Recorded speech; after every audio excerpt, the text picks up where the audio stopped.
जनहित TV news, बातमी प्रत्येकाच्या हिताची।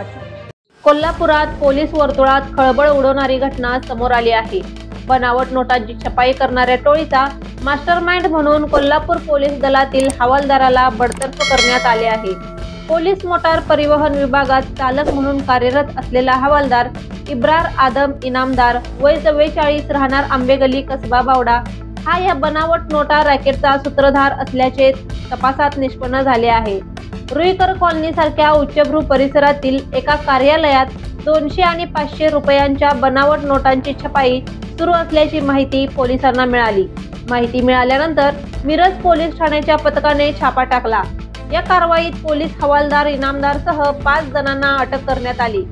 पोलिसांनी छाप्यातून तब्बल 1 कोटी रुपयांच्या बनावट नोटा, कलर झेरॉक्स मशीन, नोटा मोजण्याचे मशीन, स्कॅनर, प्रिंटर आणि छपाईसाठी वापरलेले कोरे कागद जप्त केले आहेत। रुईकर कॉलनीतील सिद्धकला नावाच्या चहा आणि अन्य साहित्य विक्रीच्या कार्यालयात हा अड्डा सुरू असल्याचे उघड झाले आहे।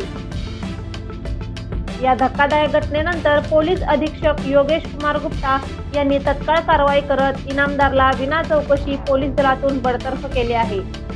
इब्रार इनामदार 2006 साली कोल्हापूर पोलीस दलात भरती झाला आणि 2007 पासून सेवेत कार्यरत होता।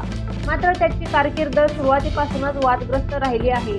देवकर पानंद येथील समीर माधवराव मोहिते यांनी जानेवारी 2025 मध्ये इनामदार विरुद्ध गंभीर स्वरूपाची तक्रार जुना राजवाडा पोलीस ठाण्यात केली होती। मात्र तक्रार दाखल करण्यात पोलिसांकडून टाळाटाळ करण्यात आली होती। यानंतर मोहिते यांनी थेट पोलीस अधीक्षकांकडे धाव घेतल्यानंतरच अदखलपात्र गुन्हा म्हणून नोंद झाली होती।